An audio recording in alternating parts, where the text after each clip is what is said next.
Hai, kabar baik di sini. Semoga di sana juga ya. Seperti judulnya, setiap kali kalian dengar kata 1 miliar gitu ya, apa sih yang ada di pikiran kalian? Beberapa mungkin ada yang mikir, 1 miliar doang, gampang lah.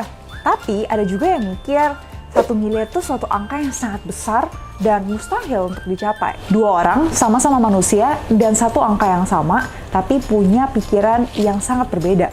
Di sini aku mau bilang kalau keterbatasan terbesar kita sebagai manusia adalah di pikiran kita masing-masing. Kalau kita lihat UMR di 2021 yang paling tinggi kan di Jakarta, sekitar 4,2 jutaan lah ya, berarti di bawah 5 juta setiap bulannya. Akibatnya banyak yang mikir, boro-boro punya 1 M mbak, mau makan sehari-hari aja susah. Atau ada juga yang mikir, buat apa sih punya uang banyak kalau nggak bahagia? Seakan-akan punya uang yang banyak itu pasti tidak bahagia. Ya, make sense sih. Tapi dengan punya uang yang cukup, kita jadi punya lebih banyak pilihan. Mau beli rumah bisa tanpa perlu jadi beban orang tua. Mau pensiun juga bisa tanpa harus bikin anak-anak kita jadi sandwich generation. Uang memang bukan segalanya, tapi uang bisa membantu kita membuka pintu-pintu baru yang nggak pernah kita bayangin kalau kita nggak punya uang. Dan di video ini, aku mau cerita 3 cara yang masuk akal buat kamu semua yang masih gaji UMR untuk bisa mencapai 1 miliarnya. Pertama adalah dengan berhemat-hemat. Kedua, dengan berinvestasi di produk yang returnnya tinggi banget.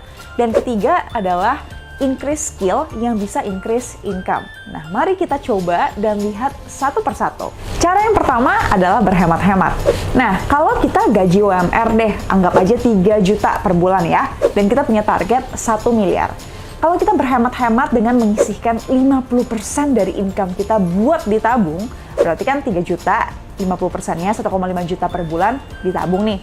Dengan asumsi uangnya kita nggak investasikan ya, jadi cuma tabung aja dan nggak ada kenaikan income karena kita nggak increase skill. Untuk mencapai target 1 M, kita bagi dengan 1,5 juta, bagi dengan 12 bulan, kita butuh waktu 55 tahun untuk mencapai 1 miliar pertama. Lama juga ya?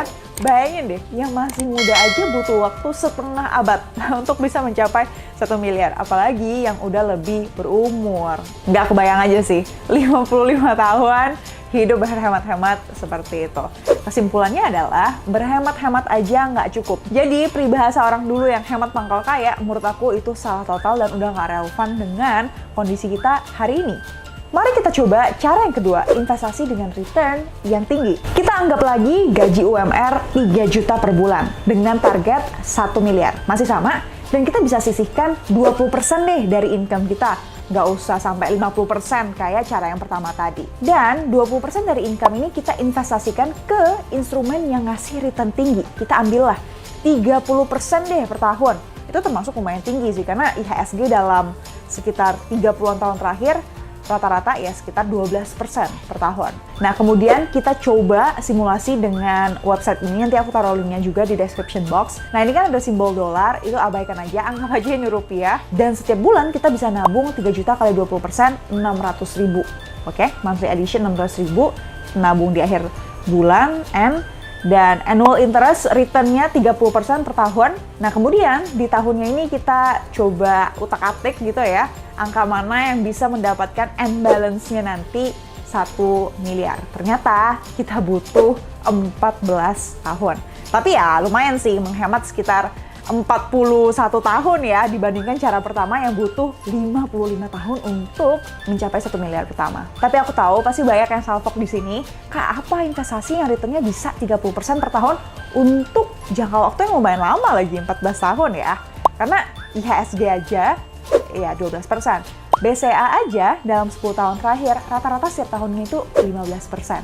Jadi, untuk mencari yang 30% per tahun, itu susahnya minta ampun. Aku pakai contoh 30% untuk kasih contoh yang ekstrim. Nah, sekarang kita coba cara yang ketiga yang aku lebih prefer, yang aku lakukan sendiri juga, dan bisa lebih cepat untuk mencapai 1 miliar pertama. Yuk kita lihat, cara yang ketiga adalah upgrade skill. Jadi menurut aku, investasi terbaik untuk teman-teman yang masih bergaji UMR atau di bawahnya adalah investasi bukan ke produk keuangan, tapi ke diri sendiri. Naikin skill kita, biar kita bisa naik income dan investasi jauh lebih banyak. Kita tetap ambil contoh gaji UMR 3 juta per bulan dengan target 1 miliar. dan kita sisihkan 30% deh dari income kita, dan kita investasikan ke produk yang bisa kasih return 12% per tahun. Yang biasa aja deh, gak usah yang terlalu berlebihan kayak cara nomor 2 yang returnnya 30% per tahun. Nah tapi, kegilaan di cara ketiga ini adalah income kita harus terus naik tiap tahunnya, dan naiknya itu lumayan gila gitu. Gimana caranya? Ya skill kita yang di-upgrade. Jadi lihat di sini, tahun pertama misalnya kita 3 juta per bulan, gimana caranya? Tahun kedua kita bisa 10 juta per bulan, tahun ketiga 20 juta, tahun keempat 40 juta, tahun kelima naik 50% jadi 60 juta, kemudian naik 10% setiap tahun setelah tahun kelima itu. Dan dalam 7 tahun, dengan gaya investasi kita 30% dari income di produk yang returnnya 12% per tahun, kita udah bisa dapet 1,3 miliar. Dengan cara yang lumayan gila bagi sebagian orang, kita cuma butuh 7 tahun. Paling singkat waktunya, bahkan setengah dari cara kedua tadi, yang investasi di produk yang returnnya tinggi, 14 tahun kan tadi.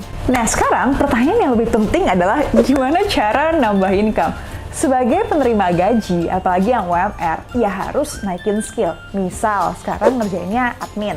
Coba deh, bisa ngedit juga nggak? Bisa desain? Atau mungkin bisa sales? Dengan ngerjain lebih banyak, harapannya income yang dapat juga lebih gede. Atau misalnya sekarang kamu lagi di bagian sales, yang bisa jual sekitar 10 juta gitu ya per hari. Nah sekarang cari cara nih, gimana ya closing atau approach new person, dapetin leads yang bisa bantu kamu menghasilkan 20 atau 30 juta sales sehari. Kalau kamu bisa membuktikan bisa jualan lebih banyak, kamu punya bukti untuk minta ke atasan kamu untuk naik gaji. Nah selain itu, kita juga bisa cari income tambahan di luar gaji. Sebelumnya, di video yang ini, aku pernah bahas tentang cash flow quadrant. Itu adalah 4 jenis pekerjaan yang kita bisa lakukan.